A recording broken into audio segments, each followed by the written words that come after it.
can do something that Greece could not do, and that is print the dollar. Greece can't print the euro because of one specific thing.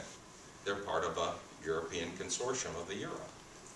They're part of the European Union, so they can't print. It's like California printing their own dollars. They can't do that. So they look for bailouts from Germany, from Spain, from the United States. The United States as a country, we don't need to do that.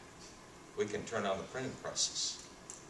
And if we do that, this administration will make Jimmy Carter look like a national hero, because you'll have hyperinflation and the economy will fall.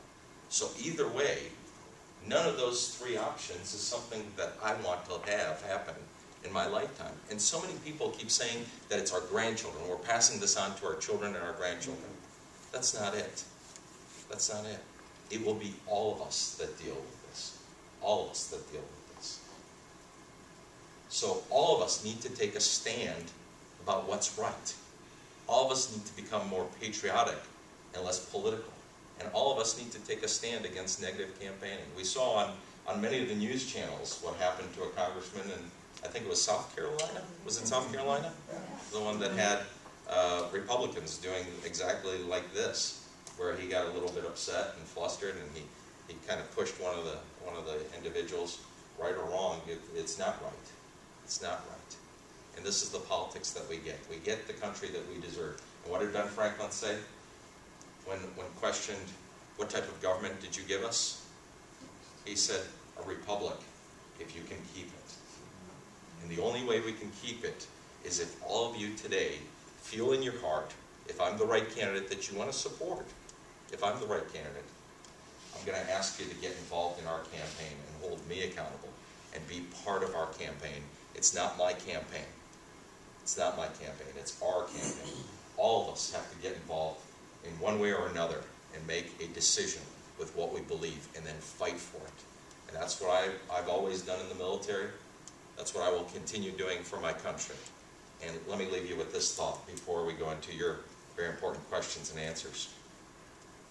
To me, this country means everything. My father was liberated in World War II. He was in a Nazi labor camp in Austria. My mom was liberated not by the Americans. She was liberated by the East, by the Russians. But the point is that they taught me a tremendous love and a tremendous respect for my country. And that's what it's all about. It's having the individual give back to their community, not the government.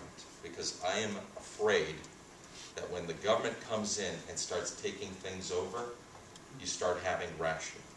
When you start having rationing, you have other people determining our way of life and what we can or cannot do. And then we lose what's most precious. Not freedom. Not freedom. It's liberty. Out of all the countries in the world, this great experiment of the United States has one thing that most countries do not have, and that is tremendous liberty. And that's why I'm here today, and that's why I'm running for Congress. So with that, I'd love to take any of your questions, answer any of your questions, concerns.